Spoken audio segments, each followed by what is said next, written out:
क्या मोतियाबिंद का ऑपरेशन कराने के बाद भी हमें चश्मे की जरूरत पड़ती है? ये एक बड़ा ही ज्वलंत क्वेश्चन है, क्योंकि आजकल जब कोई भी व्यक्ति, चाहे उनकी उम्र 70 साल हो, 80 साल हो, उससे भी ज्यादा हो, और वो हमारे पास ऑपरेशन के लिए आते हैं मोतियाबिंद का, तो उन्हें एक अजीब तरह का शौक पैदा हुआ होता है आने से पहले ही। मैं इसे शौक ही कहूंगा, क्योंकि मैं इसे इसी तरह से देखता हूं। वो हमसे पूछते हैं कि मोतियाबिंद के ऑपरेशन के बाद मुझे चश्मा तो नहीं लगाना पड़ेगा? हर मोतियाबिंद ऑपरेशन के लिए आने वाले मरीज का पूरा ध्यान इस बारे में होना चाहिए कि मुझे ऑपरेशन से पहले क्या प्रिकॉशंस लेने हैं, क्या क्या सावधानियां बरतनी हैं, और राम राम करके सारा ऑपरेशन और सारी प्रक्रिया बिना कॉम्प्लिकेशंस के पूरी हो जाए। जबकि जब से ये फेकोएमल्सिफिकेशन आई है, और खास तौर पे जब से मल्टीफोकल लेंसेज आए हैं, तब से हमारे पेशेंट्स की एक्सपेक्टेशंस बहुत ज्यादा बढ़ गई हैं, और उनका ध्यान ऑपरेशन की बारीकियों से हटके चश्मा पहनने या ना पहनने की तरफ आ गया है। यूं अगर हम फेकोएमल्सिफिकेशन सर्जरी के बाद मोनोफोकल लेंस डालते हैं, तो सर्जन के हाथ में होता है इस लेंस को चुनना, जो या तो दूर की अच्छी दिखा दे रोशनी, और या पास की, और ये पेशेंट से पूछा जाता है। मान लीजिए किसी पेशेंट ने कहा कि मेरा नजदीक का काम है, मेरे आंख में ऐसा लेंस डाल दीजिए जो कि मुझे नजदीक के लिए अच्छा दिखा दे बिना चश्मे के। ऐसा लेंस डालने पे भी फिर पेशेंट को दूर का चश्मा तो पक्का लगाना पड़ेगा, और नजदीक में भी हो सकता है कि अटेम्प्ट तो किया जाए नजदीक के लिए 0 नंबर लाने के लिए, लेकिन हो सकता है फिर भी 0 नंबर ना आए, और हल्के से नंबर वाला चश्मा नजदीक के लिए भी लगा लिया जाए।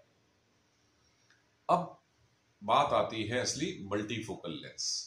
मल्टीफोकल लेंस के बारे में एक बड़ी बारीक सी भ्रांति बहुत फैली हुई है, और जिसे कुछ हद तक हम डॉक्टर्स लोगों ने ही मरीजों के मन में भरा है।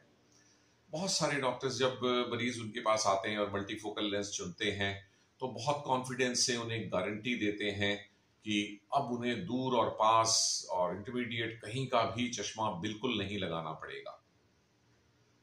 ये बात ठीक है कि मल्टीफोकल लेंस में दूर, पास और इंटरमीडिएट डिस्टेंस के लिए नंबर होता है, लेकिन as a senior eye surgeon जो कि पिछले 35 साल से आई सर्जरीज कर रहे हैं, मैं आपको अपनी साइड की स्टोरी बताता हूं। हम कितनी भी कोशिश कर लें, मल्टीफोकल लेंस का नंबर कितनी भी एक्यूरेटली कैलकुलेट कर लें, फिर भी ऑपरेशन के बाद दूर या पास या इंटरमीडिएट डिस्टेंस के लिए थोड़े बहुत नंबर की जरूरत पड़ सकती है। अगर हमने ऑपरेशन से पहले बताया होगा तो मरीज उसे ऑपरेशन के बाद सहजता से स्वीकार कर लेगा, और आधा, पौना, चौथाई नंबर कुछ भी अगर जरूरी है तो पहन लें। यदि हमने उसे ऑपरेशन से पहले गारंटी दे दी है कि नहीं लगेगा, तो फिर अगर उनका इनमें से किसी भी दूरी के लिए आधा या चौथाई नंबर की भी जरूरत पड़ी, तो वो अपने आप को चीटेड महसूस करते हैं। सो फ्रेंड्स, मल्टीफोकल लेंस डालने के बाद भी थोड़ा बहुत नंबर लगाने के लिए तैयार रहेंगे तो मन को ज्यादा खुशी रहेगी। यूं ज्यादातर लोगों में मल्टीफोकल लेंस लगाने के बाद चश्मे की जरूरत नहीं पड़ती। आई होप कि मोतिया के ऑपरेशन के बाद आपको चश्मा लगाना पड़ेगा या नहीं, उसके बारे में आपको गाइडेंस मिल गई होगी। आखिर में सबसे बड़ी सलाह, अब जबकि आप 50-60 साल से बड़े हो ही चुके हैं, वृद्धावस्था की बाकी चिन्ह भी आ ही रहे हैं, मोतियाबिंद का ऑपरेशन करने के बाद रोशनी मुझे मिल जाए बिना कॉम्प्लिकेशन के, ये आपका ध्येय होना चाहिए, ना कि मुझे चश्मा लगेगा कि नहीं लगेगा। 60 साल की उम्र के बाद चश्मा लग भी जाए तो कौन सी बड़ी बात है।